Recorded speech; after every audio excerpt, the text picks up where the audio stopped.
Rundunar wanzar da zaman lafiya da daidaita al'umma ta ƙasa Nigerian Peace Corporation jihar Bauchi ta yi kira ga shugaban ƙasa Bola Ahmad Tinubu da ya sanya hannu kan dokar amincewa da rundunar don ƙara tabbatar da zaman lafiya da samar wa matasa aikin yi a faɗin Najeriya.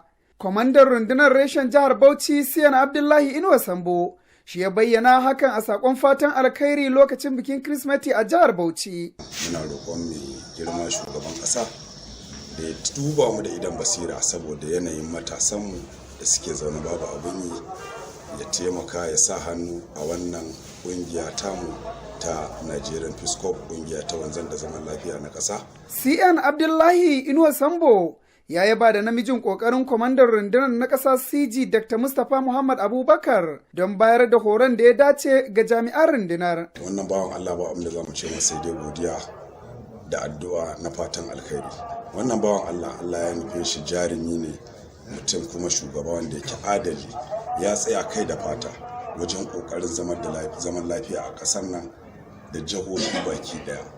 Ya ba da lokacinsa babu dare babu rana, muna tashi mu bi jihohin Najeriya kaf domin ganawa da shugabanni. Yana kokari domin ganin cewar an zauna lafiya a ƙasar nan, sannan kuma ya yi kokarin ba mu horo ta kowace hanya domin ilmantarwa da faɗakarwa. Muna kokari daidai gwargwado wajen training ɗin yaranmu. Allah ya ƙara masa nisan kwana, ya ba wa shugaban ƙasar Najeriya damar tabbatar da wannan shugaba Dr. Mustapha Muhammad Abubakar. Kwamandan rundunar reshen jihar Bauchi ya ba da tabbacin ƙoƙarinsu na tabbatar da zaman lafiya tsakanin al'ummar jihar tare da jinjina wa gwamna Dr. Bala Abdulkadir Muhammad. Shaye-shaye, yawon sara suka da ya dame mu a jihar Bauchi, mai girma gwamnan jihar Bauchi ya yi ƙoƙari, ya taka rawa ƙwarai da gaske.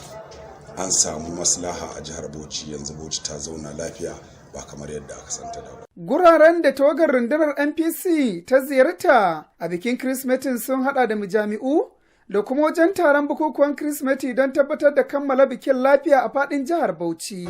Muna ba da shawari wa mutanen jihar Bauchi da 'yan uwanmu Kiristoci su yi amfani da wannan dama domin wanzar da zaman lafiya da sada zumunta tsakaninsu da juna da taimakawa juna da masu hali da wanda ba su da hali. Al'ummar Najeriya dai ta daɗe tana fatan ganin gwamnatin tarayya ta amince da sanya hannu don tabbatar da rundunar a sami ingantaccen zaman lafiya tsakanin al'ummar Najeriya da kuma samarwa da matasa aiki.